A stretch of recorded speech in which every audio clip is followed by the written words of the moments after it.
Oke. Tadi saya sudah minta kalian mempelajari dari buku ini. Jadi hari ini untuk mata kuliah keperawatan anak 1 kita akan mempelajari tentang tumbuh dan kembang. Nah, pada bab ini yang sudah kalian baca ini, di situ harapannya mahasiswa akan mempelajari tentang bagaimana proses pertumbuhan dan perkembangan berlangsung agar memudahkan kalian belajar. Maka pada bab ini dibagi jadi 2 topik, yaitu yang pertama konsep dasar pertumbuhan dan perkembangan itu sendiri, dan yang kedua adalah bagaimana pemantauan tumbuh kembang. Diharapkan setelah mempelajari ini kalian bisa paham tentang pertumbuhan apa, faktor-faktor yang mempengaruhi pertumbuhan apa, tahapan pertumbuhan bagaimana, pengertian perkembangan apa, dan tahap-tahap perkembangan bagaimana. Sebelumnya bagi yang sudah membaca tadi, ada yang tahu nggak bagaimana perbedaan antara pertumbuhan dan perkembangan? Ada Ibu. Ya, silahkan Yaya.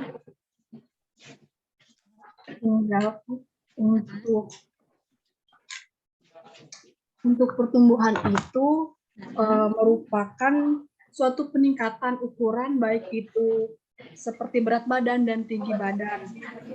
Sedangkan perkembangan itu merupakan kematangan dari tubuh anak yang dapat kita lihat seperti aspek gerak kasar, gerak halus, bicara dan bahasa, dan sosialisasi, dan kemandirian. Oke, terima kasih ya. Ada lagi yang mau mengutarakan pendapatnya terkait perbedaan antara pertumbuhan dan perkembangan anak itu gimana? Saya Ibu. Ya, silahkan. Siapa nih? Yuliani apa Afi? Oh, Yuli. Silahkan. Kalau menurut saya pertumbuhan itu Bu, suatu yang mempunyai dampak pada fisik anaknya Bu. Kalau perkembangan itu lebih ke kematangan organ saraf pusatnya Bu. Terima kasih. Oke, benar. Terima kasih Yuliani sudah melengkapi tadi dari penjelasan Yaya. Ada lagi, satu lagi yang mau menambahkan lagi?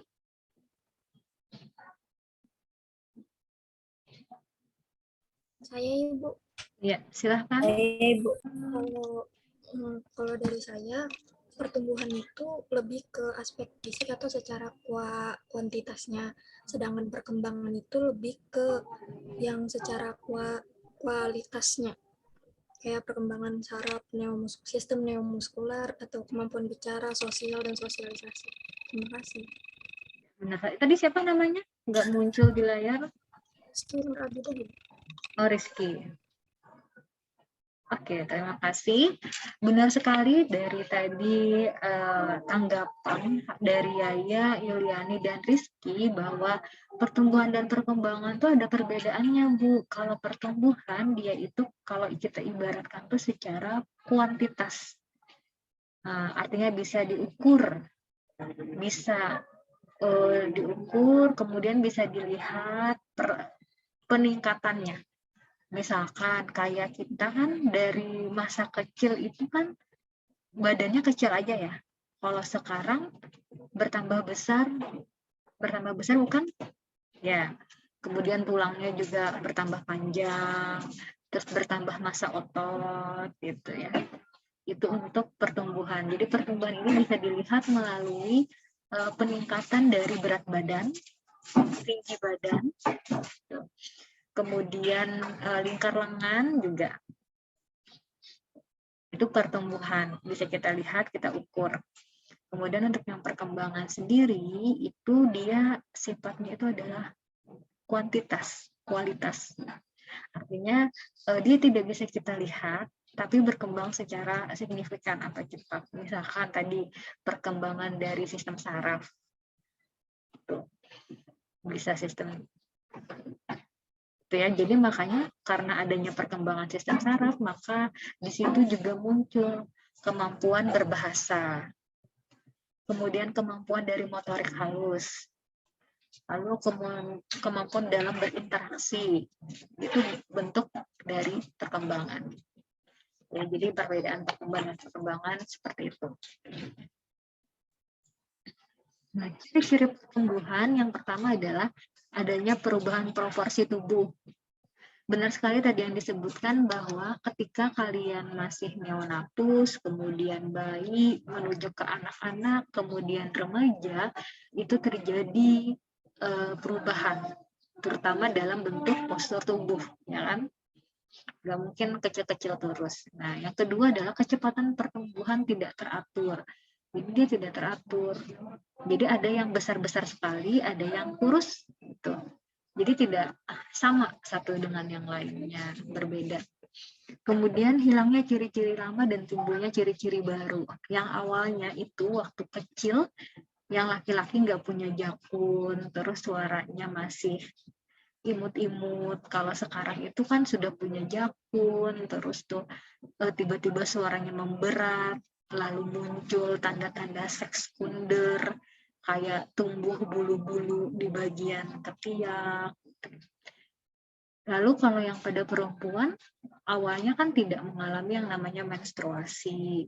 Terus sekarang karena masuk masa pubertas, jadi muncul pertumbuhan payudara, kemudian bentuk body mulai terbentuk gitu ya.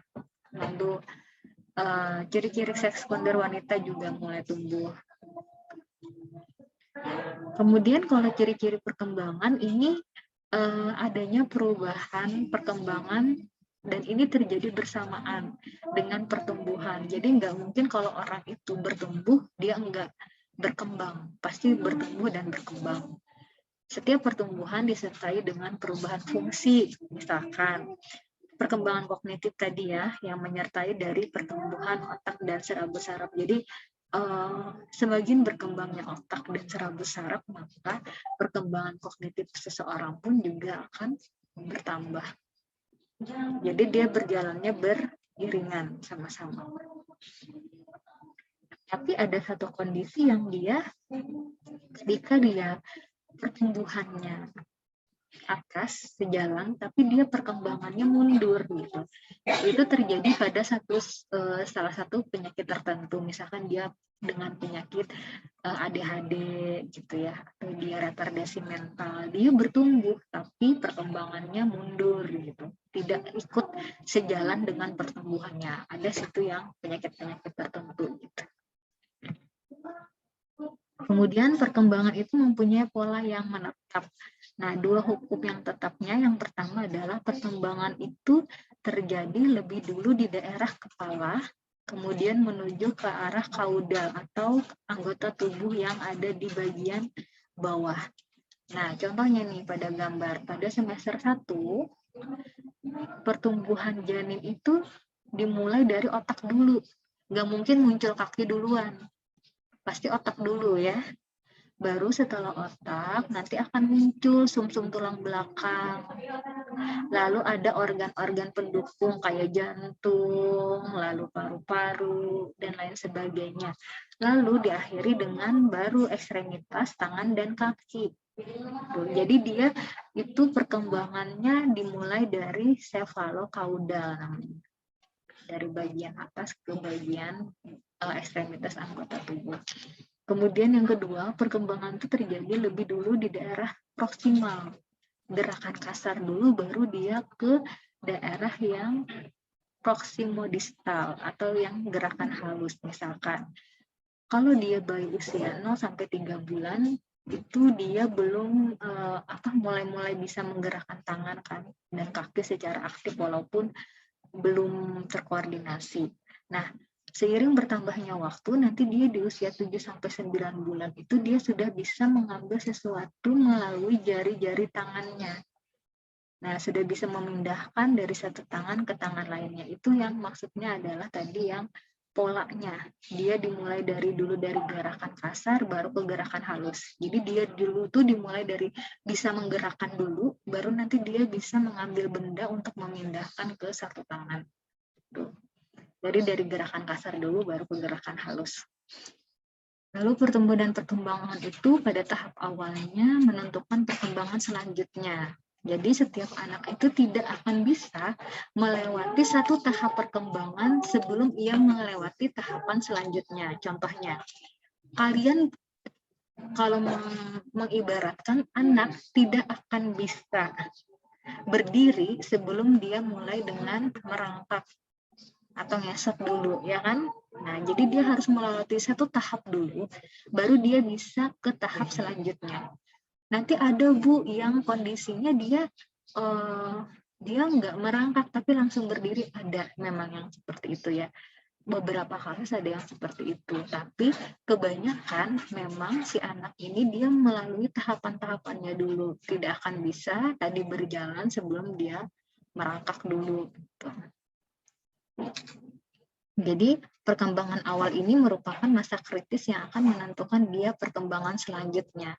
Makanya dari itu kenapa kata orang golden period pada anak itu adalah dia di usia 0 sampai 2 tahun. Artinya stimulus saat di usia tersebut itu penting untuk perkembangan dia selanjutnya. Makanya kepada orang tua itu harus rajin menstimulasi anaknya di usia 0 sampai 2 tahun karena itu golden period anak. Jadi masa-masa pertumbuhan, masa-masa perkembangan bisa distimulus, bisa akan bagus perkembangan selanjutnya jika orang tua menstimulasi di usia ini ya, pertama. Nah, ada beberapa faktor baik internal maupun internal yang mempengaruhi dari pertumbuhan dan perkembangan itu sendiri.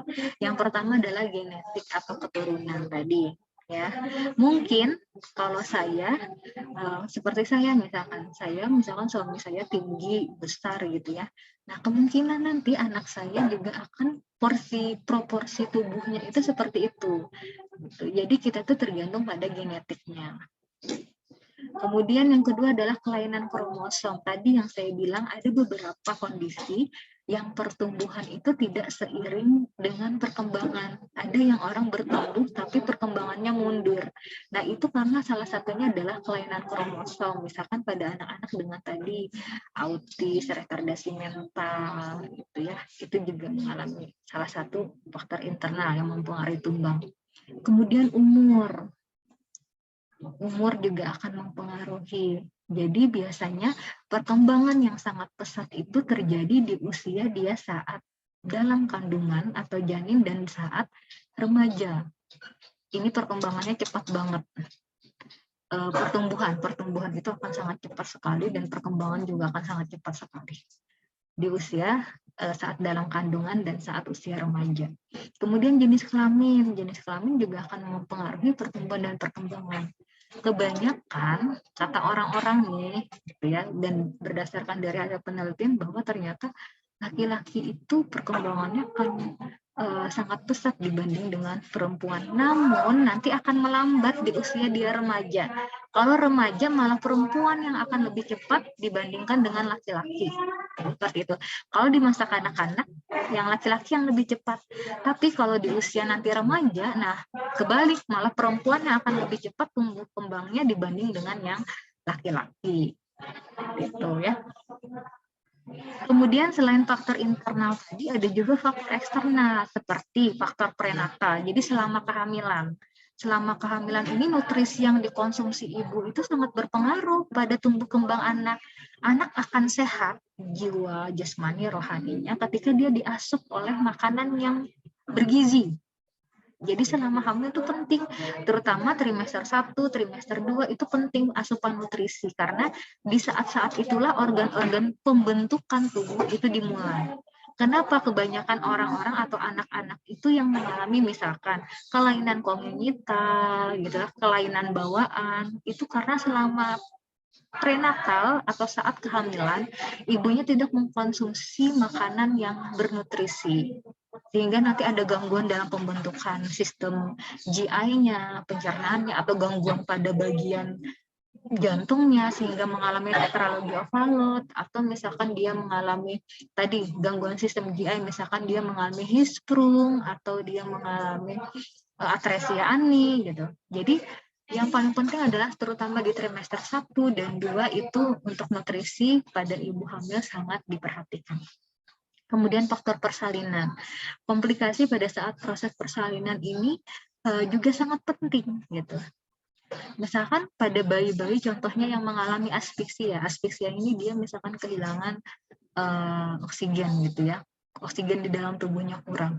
Maka akan mengakibatkan kerusakan jaringan otak pada bayi, akan mengalami kerusakan.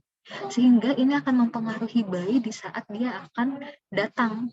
Saat usianya nanti besar, itu akan sangat berpengaruh. Entah nanti anaknya gangguan gitu ya, keterlambatan, dan sebagainya. Kemudian faktor pasca persalinan. Lingkungan juga mempengaruhi, lingkungan sekitar, baik dari yang kita intern keluarga ataupun di lingkungan masyarakat.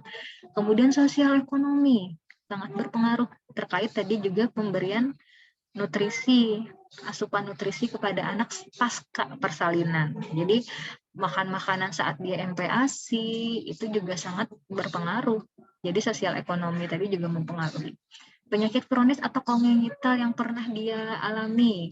Misalkan selama kehamilan anaknya sudah mengalami penyakit bawaan, kayak misalkan talasemi gitu ya, kemudian penyakit jantung. Nah, ini akan mengganggu dari proses pertumbuhan dia di masa yang akan datang. Karena kalau sudah ada penyakit kronis atau kongenital, maka ini akan terjadi atau ikut seumur hidup pada anak. Sehingga ini akan sangat mengganggu proses tumbuh kembangnya.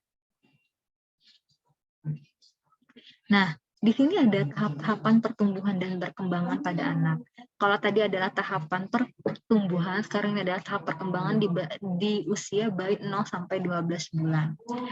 Nah, ini foto siapa? Ini foto anak saya. Jadi di usia 0 sampai 1 bulan itu apa yang bisa dia lakukan? Yang pertama adalah anak mampu memandang objek. Jadi kalau kita bilang oko atau cilup, oko gitu ya, yang paling sering oko. Nah, dia sudah mampu memandang objek yang bergerak di sekitarnya. Dia bisa merespon suara dengan senyuman, sudah. Walaupun belum bisa bicara ya. Jadi kalau kita mengajak anak-anak itu atau bayi itu bicara, sebenarnya dia tuh paham tapi belum bisa menyuarakan. Jadi dia hanya bisa dengan tersenyum atau menangis. Kemudian di usia 2 bulan dia sudah bisa mencengkram tangan. Jadi kalau kita menyentuh dia pada bagian telapak, itu dia sudah bisa memegang seperti ini. Kemudian ada sudah kontak mata dengan orang sekitar dan bisa bermain dengan jari-jarinya. Kebanyakan anak usia 2 bulan sudah memasukkan sesuatu ke dalam mulutnya. Sudah. Kemudian di usia 3 bulan biasanya dia sudah mampu menahan kepala dan leher untuk tengkurap. Tummy time namanya ya. Jadi dia udah belajar tengkurap untuk menguatkan pada bagian kepala dan leher. Kemudian kepala mulai tegak saat digendong dan sudah mulai mengoceh baba-baba atau mama-mama. Babbling, masih babbling. Belum ada kata tapi sudah bisa mengeluarkan suara yang tanpa arti. Di usia 4 bulan anak sudah mulai bisa tertawa, sudah berguling ke satu sisi, lalu ada menyembur ya. Kalau kita kasih sesuatu atau misalkan dia lagi minum ASI atau PASI biasanya bisa menyembur.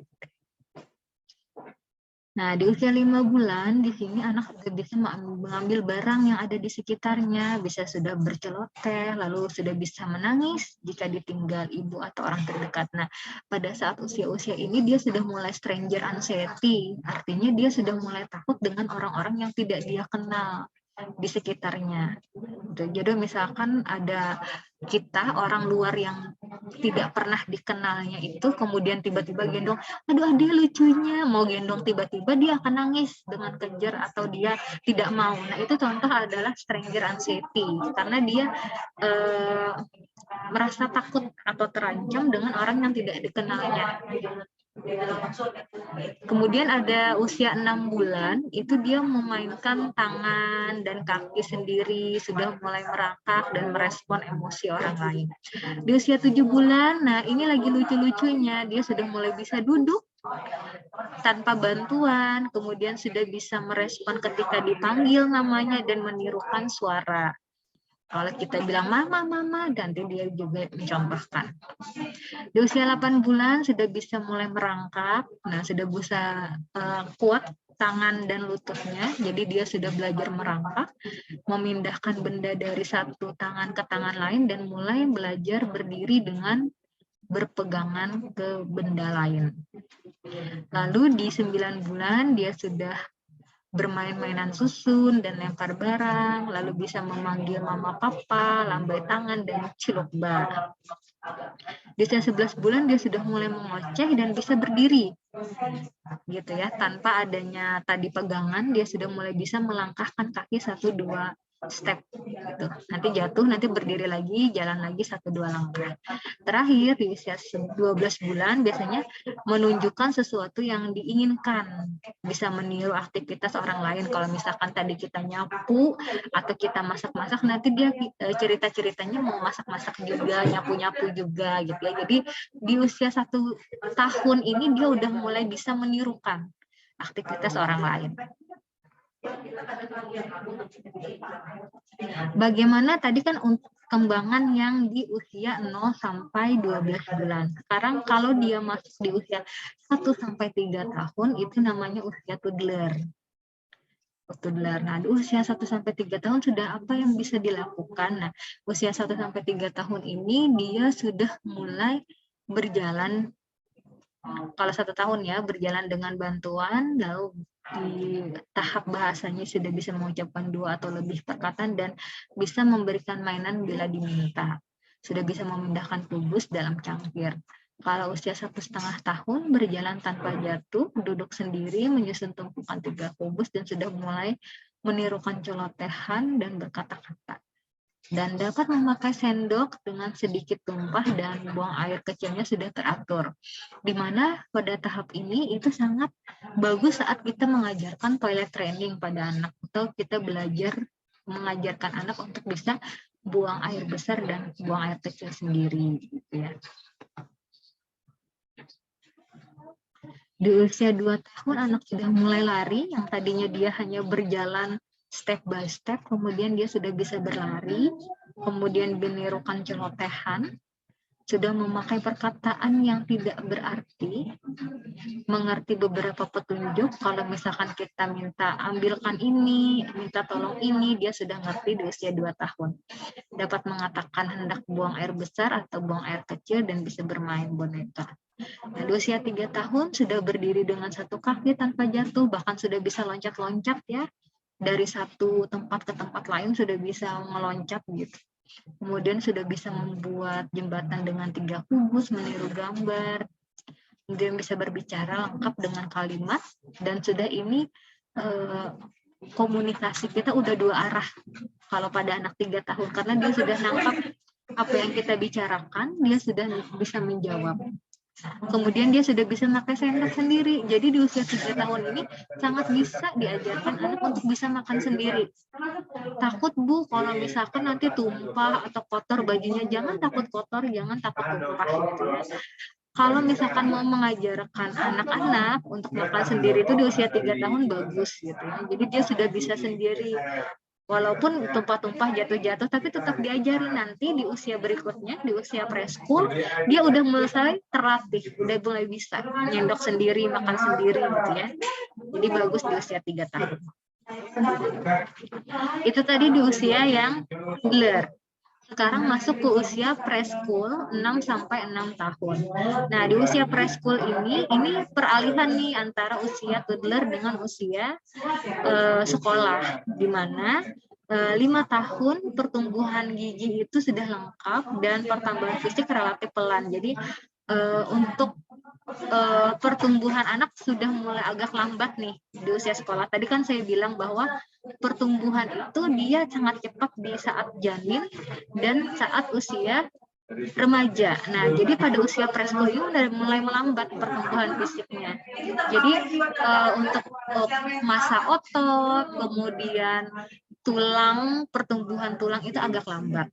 Kemudian mulai berkembang super ego. yaitu merasa bersalah jika ada tindakan yang keliru. Nah, padahal ini perlu di-aware oleh orang tua adalah jangan pernah menyalahkan anak atas kesalahannya. Karena anak akan merasa insecure saat dia besar nanti kalau misalkan kita sebagai orang tua nantinya, atau kalian punya adik atau punya keluarga yang di usia rentan 4-6 tahun ini, dia super egonya tinggi gitu. Jadi dia akan merasa bersalah. Jadi kalau misalkan dia melakukan suatu pekerjaan yang tidak betul, kita tidak boleh langsung menyalahkan, jangan begitu, salah gitu. Jangan pernah mengatakan kata jangan dan tidak pada anak-anak. Ganti dengan kata-kata yang lebih halus. Misalkan jangan taruh mainan sembarangan. Kita ganti kata-katanya dengan mainannya ditaruh di tempat yang benar gitu ya. Jangan buang sampah sembarangan. Sampahnya diletakkan di bak sampah gitu. Jadi kita ganti putar kata-katanya, karena dia akan merasa bersalahnya akan merasa terus gitu kalau kita terus salahkan. Kemudian belum bisa membedakan hal yang abstrak dan konkret. Jadi pemikirannya itu masih abu-abu gitu ya. Jadi dia mulai banyak bertanya, biasanya ini gimana, ini bagaimana, ini kenapa gitu, karena dia belum bisa membedakan yang abstrak dan konkret. Beda nanti kalau di usia sekolah itu sudah pemikiran itu udah konkret, udah bisa membedakan antara yang benar dan salah. Oh, ini benar, ini salah, ini tidak boleh dan ini boleh gitu. Kalau yang preschool masih belum bisa. Kemudian mulai mengenal perbedaan jenis kelamin. Nah, jadi dia udah mau nih bermain sama anak-anak yang sejenisnya, laki-laki, perempuan gitu ya. Jadi dia juga sudah mengidentifikasi figur atau perilaku orang tuanya. Jadi dia lebih orang sebagai peniru ulung. Jadi hati-hati pada orang tua atau kita di usia 4-6 tahun ini anak sangat meniru. Jadi kalau misalkan kita tidak membolehkan anak menggunakan gadget, itu orang tuanya juga jangan pakai gadget di hadapan anak gitu ya. Karena anak akan meniru. Kenapa aku nggak dibolehin tapi mama boleh gitu. Jadi dia sangat peniru yang ulung di usia ini. Jadi berikanlah tampilan-tampilan yang positif kepada anak supaya dia meniru hal-hal yang memang positif dari orang tuanya. Kemudian mulai mengenal cita-cita, belajar menggambar, menulis, dan mengenal angka, warna, bentuk benda, ada yang persegi, ada yang segitiga, bulat, nah itu. Dan bahkan kalau misalkan kita mengajarkannya menggunakan lagu-lagu atau secara audiovisual, itu anak akan sangat lebih paham biasanya melewati lagu-lagu gitu ya. Kemudian kita masuk di usia sekolah. Nah, di usia sekolah ini usianya antara 7-12 tahun. Nah, kemampuan untuk berpikirnya secara logis itu bukan hal yang abstrak lagi dan sudah memahami tentang dunia. Kemudian dasar pengetahuannya untuk menyesuaikan diri itu sudah bagus. Kemudian penghargaan diri itu merupakan hal yang utama. Jadi kalau misalkan dia bisa melakukan sesuatu, kita beri reinforcement, nah itu anak akan sangat senang. Dia akan merasa sangat dihargai. Jadi, wah hebat, Ade udah bisa nyapu-nyapu sendiri. Kan usia 7-12 tahun ya. Kan dia melakukan pekerjaan rumah atau dia nih usia sekolah nih bisa ngerjakan PR sendiri. Wah hebat Ade udah bisa ngerjakan PR sendiri. Jadi penghargaan diri itu sangat penting bagi mereka yang di usia anak sekolah. Ini merupakan periode prapubertas yang ditanya dengan awitan pubertas, artinya di usia-usia ini nih mau menuju ke arah jenjang remaja. Jadi sudah mulai itu adanya tanda-tanda ke arah pubertas. Merupakan pengalaman inti anak dan mulai bertanggung jawab. Jadi dia sudah mulai bisa menjalin hubungan antara orang tua, teman, dan orang lain. Jadi sudah mulai bergaul, tadi sudah mulai bisa berinteraksi, berkomunikasi dengan orang lain dengan baik, jalinannya sudah berkomunikasi dua arah juga. Kemudian kemampuan membaca berkembang dengan baik. Nah, jadi untuk kalistrum, baca, tulis, berhitung, itu harusnya itu memang diajarkan di usia 7-12 tahun.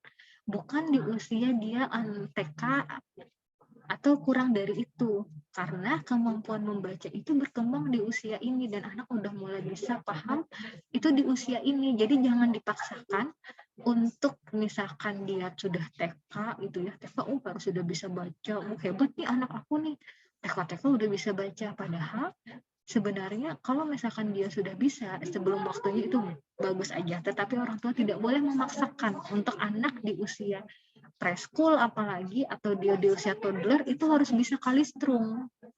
Apalagi membaca di usia prasekolah itu tidak dibenarkan seharusnya untuk yang pelajaran seperti itu, karena itu bukan kematangan di usianya. Saat usia sekolah, nah itu baru usia matangnya dia untuk bisa mempelajari itu, membaca, menulis, menggambar. Seperti itu ya. Penting ini bagi orang tua sebenarnya. Kemudian remaja. Nah, ini remaja yang sangat ini sekali ya, menjadi hal yang menjadi sangat penting kalau pada remaja ini, karena dia terjadi perubahan secara fisik yang luar biasa. Di sini muncul hormon yang meningkat sehingga muncul jerawat pada laki-laki, kemudian seorang membesar, dada bidang, perkembangan dari kumis, bulu ketiak, bulu dada, bulu kaki, otot, ya, rambut kemaluan, pembesaran daerah genital, dan terjadi yang namanya ejakulasi pada pria. Kalau pada wanita namanya menstruasi, dan terjadi juga perkembangan di mana di sini peningkatan hormon yang menimbulkan adanya jerawat, kemudian juga ada bulu ketiak, perkembangan payudara, pinggulnya mulai melebar dan mulai membentuk, gitu ya. Dan terjadi pertumbuhan pada rambut kemaluan, perkembangan pada bagian sistem reproduksi wanita. Nah, pubertas pada laki-laki itu biasanya dimulai di usia 12-16 tahun, kalau pada perempuan di usia 10 dan 14 tahun. Kalau remaja ini dia secara psikososial biasanya dia lebih sangat sensitif ya. Biasanya dia sangat gampang tersinggung dan sulit dimengerti. Karena tadi banyak perubahan transisi dia di masa dia yang usia sekolah menuju ke dewasa awal, itu kan melewati proses namanya remaja dulu. Nah, jadi remaja ini dia di tengah-tengah di masa transisi antara mau ke anak mau ke dewasa gitu, sehingga biasanya dia gampang tersinggung dan sulit dimengerti untuk psikososialnya. Kemudian mulai ada fritasi dan menjalin hubungan dengan lawan jenisnya, mulai ada rasa ketertarikan. Kemudian dia biasanya banyak pengaruh dari teman sebaya, banyak yang pakai geng-gengan, pakai bestie-bestian ya, bestie gitu ya. Jadi dia mulai berkelompok nih. Jadi kalau usia remaja aku dengan yang perempuan ini yang bentuknya nanti ini, jadi dia mulai sudah begeng, kayak geng-gengan gitu ya. Kemudian dia juga membuat keputusan itu sendiri. Jadi kalau ada hal yang bertentangan dengan yang pemikiran orang tuanya, biasanya dia lebih menolak atau lebih dia berontak atau dia memberikan pendapat sendiri. Itu untuk yang psikososial remaja. Kalau secara kognitif, secara pemikiran biasanya dia sudah bisa memecahkan masalahnya sendiri, kemudian bisa berkomunikasi dengan orang yang dewasa dengan topik pembicaraan yang sudah lebih banyak gitu. Untuk secara kognitif sudah lebih bagus pada remaja. Kemudian untuk moral, ini biasanya kalau pada remaja itu dia lebih ke ada yang tahap konvensional, ada yang tahap post konvensional. Kemudian kalau yang tahap konvensional itu biasanya dia masih menerima aturan-aturan yang baik itu ada di keluarga atau di masyarakat. Tapi kalau yang sudah dia masuk ke tahap post konvensional, maka dia itu sudah mempertanyakan untuk apa sih aturan-aturan itu gitu. Kenapa orang disuruh pakai helm? Sedangkan kalau nggak pakai helm ya nggak apa-apa, dia bilang gitu kan. Ya, jadi lebih seperti itu. Biasanya secara moral itu mereka ke tahap post konvensional itu perlu sangat diperhatikan karena mereka lebih banyak biasanya bertentangan dengan hukum gitu, lebih banyak melanggar aturan. Ada dua tadi, yang ada tahap konvensional dan tahap post konvensional. Kemudian ada juga teori-teori perkembangan anak, ada yang dari teori Erikson, Sigmund Freud gitu ya. Kemudian ada juga yang dari Piaget.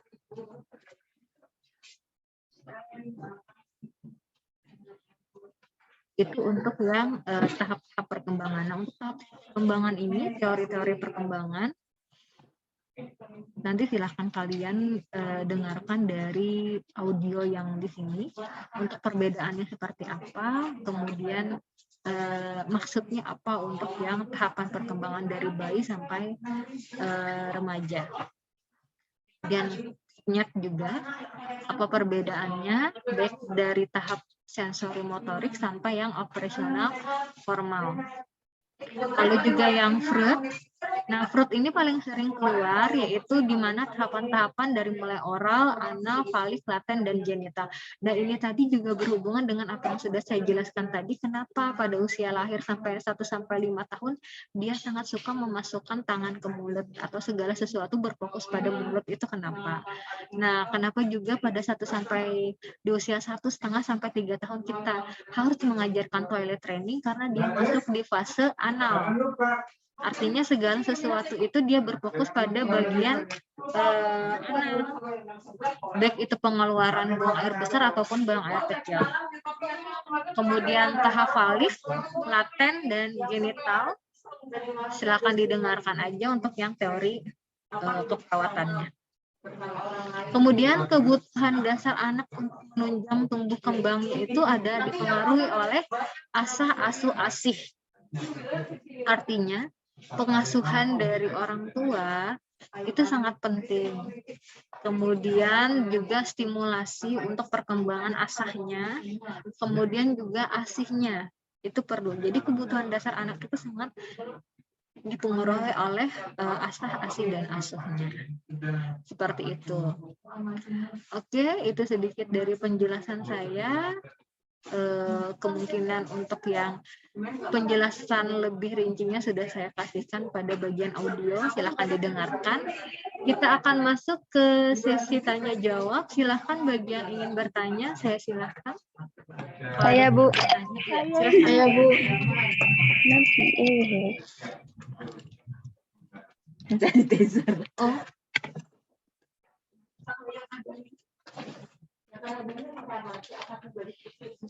Ya, silahkan. Yang ingin bertanya? Saya Bu. Iya, silahkan. Saya Rifka Imelda, izin bertanya.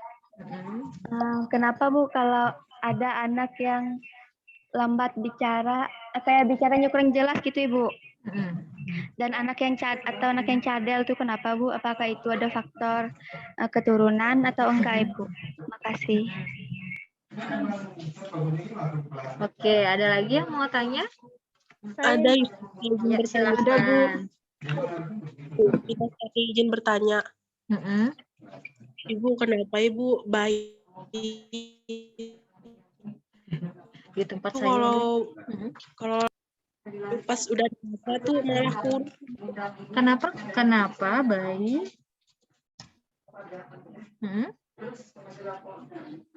Bayi kalau kecil tuh gemuk Ibu. Kalau kecil gemuk. Udah dewasa kurus Ibu. Kalau sudah dewasa kurus. Ya Ibu. Oke. Terakhir 3 dulu pertanyaannya. Ini tadi dari siapa tadi yang nomor 2 tadi? Kita cari Ibu. Siapa? Kita cari.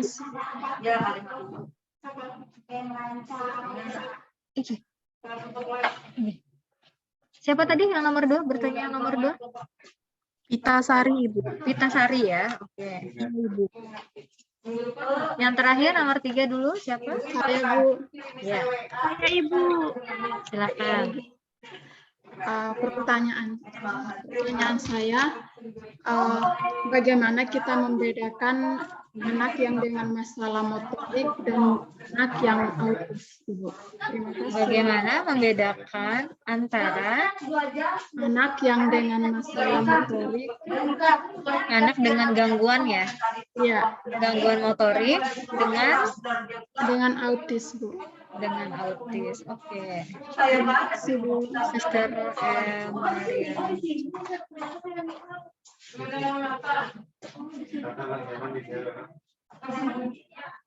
Oke, baik. Saya akan bahas satu-satu dulu. Yang pertama dari Rifka bertanya ya. Kenapa ada anak yang lambat bicara dan cadel? Yang pertama kita bahas dulu terkait dengan anak yang lambat bicara ya.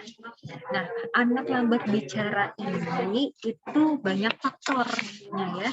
Yang pertama adalah dari orang tua dulu. Apakah orang tua itu dia menstimulasi anak saat di usia golden periodnya, di usia 0 sampai 2 tahun itu kan tadi masa golden period ya. Nah, bahasa itu sudah mulai bisa kita ajak stimulasi anak di usia tersebut. Apakah orang tua itu ada melakukan stimulasi atau orang tua hanya, ini kebanyakan ya orang tua ya, supaya anak diam, tidak mengganggu orang tua, entah itu mamanya atau ayahnya dikasih gadget atau dikasih tontonan. Jadi dia diam aja supaya dia beranai, kata orang Banjar ya. Jadi dia dikasih gadget atau ditontonkan video dan orang tuanya nggak melakukan stimulasi. Apakah seperti itu? Nah, kalau seperti itu ada kemungkinan anak lambat bicara. Jadi kurangnya stimulasi dari orang tua. Anak yang lambat bicara itu juga dia ada dipengaruhi oleh berbagai hal. Yang pertama adalah kebingungan. Ketika misalkan ini ada kasus ya, ketika seorang anak ini dia dipertontonkan dengan misalkan kartun Marsha bahasanya apa sih? Bahasa Rusia. Terus dia ditontonkan dengan kartun Upin Ipin. Upin Ipin bahasa apa? Malaysia. Sedangkan dia di rumah bahasa apa? Bahasa Indonesia. Sedangkan orang tuanya misalkan menggunakan bahasa daerah. Nah, bingung nggak kalian? Yang mana yang harus dipelajari sebenarnya? Bingung ketika dia menonton sesuatu yang lebih dari misalkan 8 jam nih nonton video dengan bahasa Rusia, terus bahasa Malaysia, terus orang tuanya ngomong bahasa Indonesia gitu ya. Terus tuh di sekitaran dia pakai bahasa daerah, itu kebingungan anak-anak. Jadi tetapkan, kalau misalkan memang mau dalam satu keluarga itu mau menggunakan bahasa ini, bahasa daerah atau bahasa Indonesia, gunakan bahasa itu dalam sehari-hari. Kemudian saat menstimulasi anak juga gunakan bahasa yang sama. Saat memberikan tontonan pada anak, gunakan juga bahasa yang sama. Sehingga dia tidak mengalami kebingungan dalam hal bicara nantinya. Jadi seperti itu ya. Jadi kenapa anak lambat bicara? Karena ada dari faktor dalam juga. Karena memang dia adalah tadi gangguan kromosom seperti anak-anak dengan autis, itu ada salah satu jenisnya yang speech delay. Itu bisa karena itu, karena kromosom tadi, kemudian juga karena adanya stimulasi dari lingkungan atau eksternal tadi. Karena kurang stimulasi, kemudian tadi karena banyaknya diberikan tontonan yang dia membingungkan dia dalam hal bicara bahasa tadi juga, itu salah satu yang mempengaruhi. Seperti itu. Kemudian kenapa anak bisa cadel? Cadel itu juga ada dipengaruhi faktor dalam. Misalkan karena lidahnya pendek. Karena orang lidah pendek itu dia akan sulit untuk berucap intonasi, kemudian artikulasi itu akan sulit. Kalau dia yang lidahnya pendek ya. Nah, itu yang faktor dari dalam. Kalau faktor dari luar, itu biasanya karena memang stimulus dari orang luar. Misalkan, mau mamam cucu kah?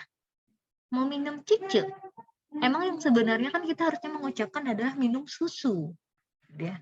Mau minum susu, bukan cucu. Atau mau ice cream? Biasanya kan orang yang mengajarkannya memang yang diimut-imutkan seperti itu ya. Sebenarnya seharusnya ketika kita mengajarkan anak itu memang bicara, itu memang yang jelas artikulasinya. Mau minum susu, nak. Atau, mau makan ini, nak. Mau minum ini. Gitu. Jadi jangan di sok-sok imutkan bahasanya gitu ya. Jadi harus jelas. Tuh, cadel. Untuk yang masalah cadel gitu ya. Sama kayak orang dengan yang tidak bisa menyebutkan huruf R. Kalau misalnya memang bukan yang keturunan tidak bisa mengintonasikan R ya, atau saat pembagian huruf R dia nggak datang gitu ya, ya akan susah gitu. Tapi kalau misalkan dari kecil memang kita ajari mengucap R-nya itu dengan benar. Kalau memang dari awal-awal kan memang anak-anak kalau nyebut R itu jadi L. Lambut, lusa gitu ya. Kita ajari terus rusa, bukan lusa tapi rusa. Rambut, bukan lambut gitu ya. Jadi kita ajarin terus, itu akhirnya nanti bisa dia dalam spelling atau pengucapan huruf R gitu. Jadi latihan intinya. Jadi cadel itu tadi ada yang memang dia karena tadi ya memang karena genetik internalnya tadi dia memang lidahnya pendek sehingga dia tidak bisa menyebutkan artikulasi, intonasi dan lain sebagainya. Yang faktor eksternal itu ya karena memang dari orang terdekatnya yang dalam pengucapan itu kurang masih mengajarkan dia saat latihan. Seperti itu ya Ripka, gimana Ripka? Baik Ibu, bisa dipahami. Terima kasih Ibu. Iya. Kemudian untuk yang Vitasari, kenapa bayi kalau kecil gemuk, kalau dewasa kurus? Oke. Nah, kalau misalkan bayi-bayi di awal kelahirannya, misalkan nih, dia lahir di pertama kali ke dunia itu beratnya 3,5. Kemudian seminggu kemudian dia berat badannya 3 kilo. Itu masih wajar.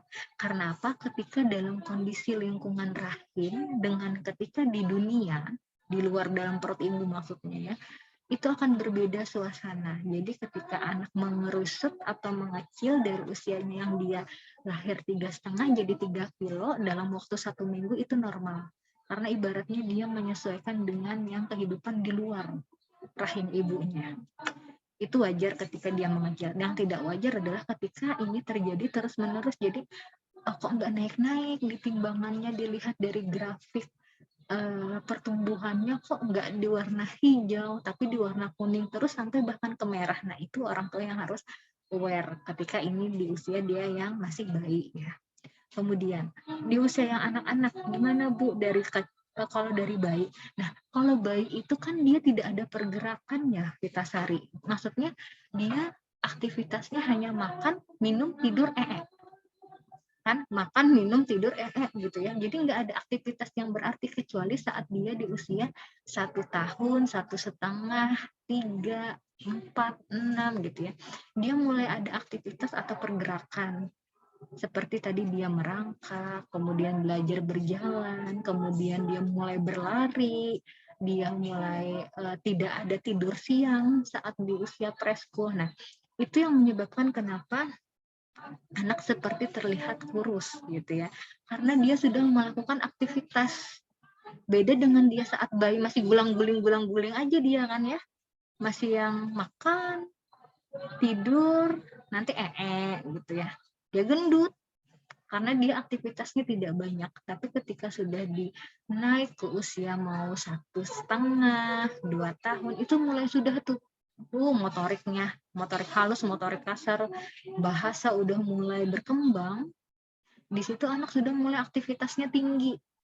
Bahkan yang dulunya tidur siangnya 3 kali, pagi, siang, malam, pada saat usia preschool itu malah nggak ada tidur siang lagi.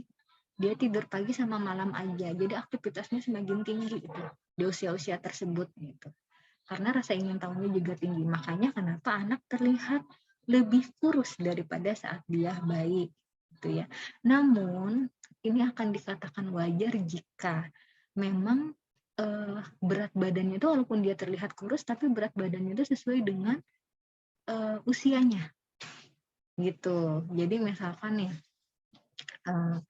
dia usianya tuh 3 tahun misalkan, berat badannya 15 kilo.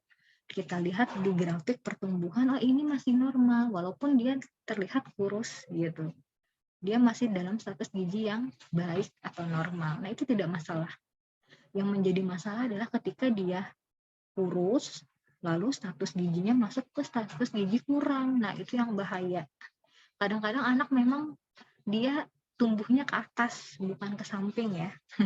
Ke atas itu artinya tulangnya semakin memanjang, kemudian massa-massa ototnya semakin besar, aktivitasnya tinggi, sehingga dia akan membakar tuh makanan yang sudah jadi asupan dia tuh dibakar, sehingga akan dia jadi lebih tinggi dibandingkan lebih dari lebih dari gendut, lebih dari yang masa berat badan. Dia akan lebih pertumbuhannya ke atas kalau pada anak-anak.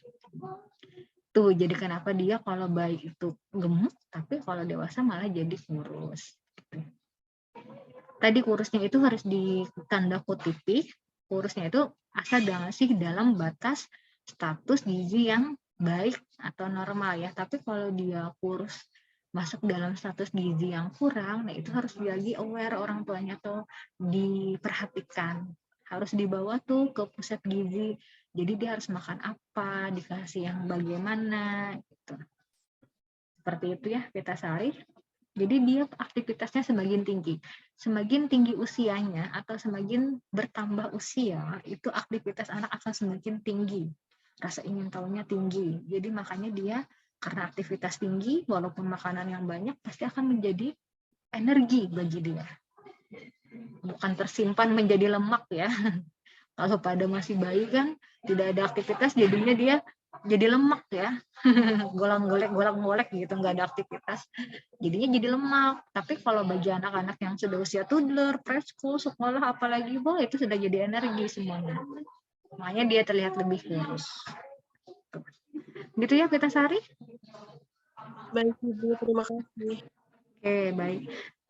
Ada suster yang nanya tadi bagaimana membedakan antara anak dengan gangguan motorik dengan autis ya, suster. Nah, untuk anak autis ini, suster, dia banyak macamnya. Tadi ada yang dia yang hiperaktif, ada yang anak autis yang dia gangguannya pada sensorinya, ada yang kognitifnya gitu ya. Nah, kalau anak autis ini kan ditandai dengan dia hiperaktif ya, suster ya. Tidak bisa diam. Artinya dia beberapa menit gitu, dia langsung lari-larian, kemudian nanti fokusnya terganggu. Dia sangat hiperaktif kalau pada anak yang autis gitu. Tidak bisa diam lah intinya. Nah, kalau anak dengan gangguan motorik, kalau gangguan motorik kita pahami ini motorik apa dulu nih? Motorik kasar apa motorik halus? Karena ada dua motorik. Kalau dia gangguan pada motorik kasar, berarti itu gangguannya pada sistem sarafnya, otaknya gitu ya. Kalau anak dengan gangguan motorik kasar artinya dia tidak bisa melakukan tahapan-tahapan perkembangannya, misalkan dia tidak bisa berjalan, lambat berjalan, misalkan lambat merangkak. Nah, itu motorik halus, motorik kasar namanya. Jadi kalau ada anak dengan gangguan tersebut berarti gangguan motorik kasarnya. Kalau misalkan gangguan motorik halusnya gimana, Bu? Misalkan anak yang seharusnya dia sudah bisa memegang sendok sendiri di usianya, tapi dia tidak bisa memegang sendoknya sendiri. Dia tidak bisa makan sendiri yang harusnya dia sudah bisa usianya makan sendiri. Gitu. Atau misalkan dia tidak mampu melakukan pekerjaan yang mengambil sesuatu gitu ya, atau melakukan hal sesuatu yang kecil menggunakan tangan-tangannya atau jari-jarinya. Nah, itu namanya gangguan motorik halus. Kalau autis tadi itu biasanya dia bisa melakukan gerakan motorik itu baik halus atau kasar, namun dia tidak bisa mengontrol. Dia sangat hiperaktif tadi.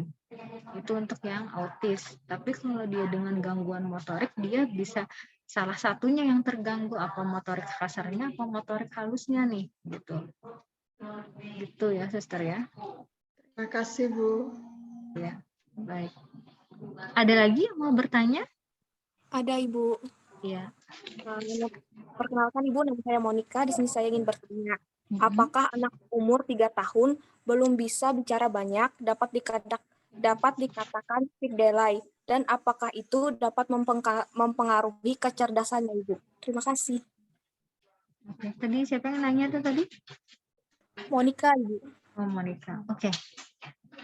Perkembangan anak itu dikatakan bisa berbicara itu dimulai di usia 2 tahun sih, harusnya dirangsangnya dia udah mulai bisa bicara yang nggak lancar banget, tapi bisa itu di usia 2 tahun. Kalau di usia 3 tahun ini belum bisa bicara atau mengeluarkan sesuatu aja suara, nah itu kita harus, orang tua yang harus aware atau perhatikan ini nih kenapa nih anaknya ya.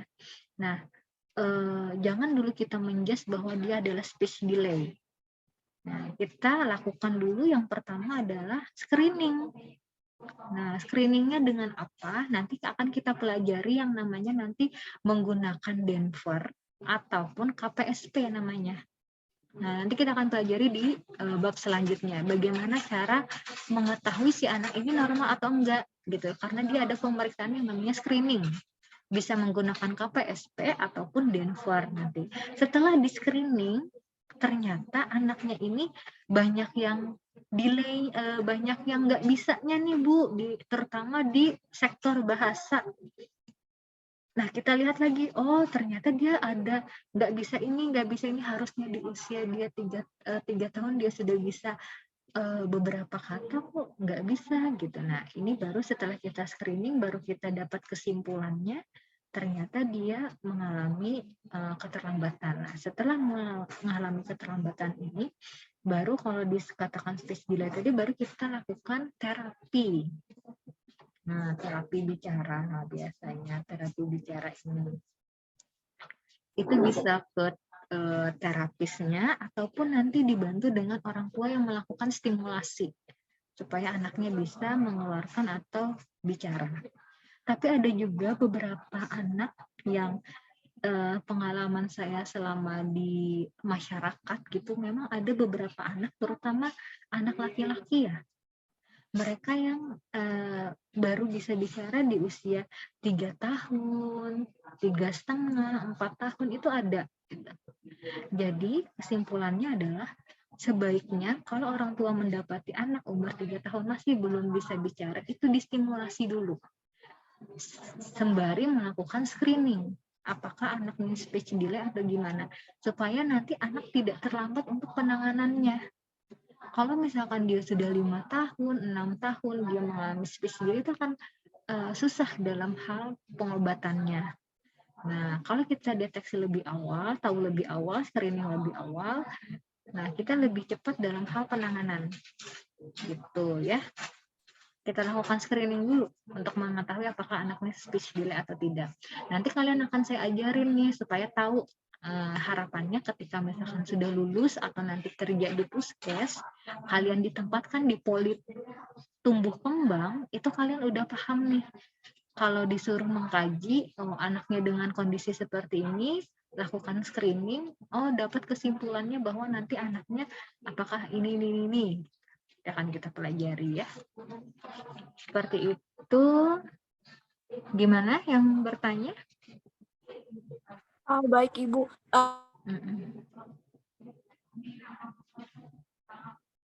Kenapa? Suaranya delay di tempat saya. Ada lagi yang mau ditanyakan? Suaranya tadi putus.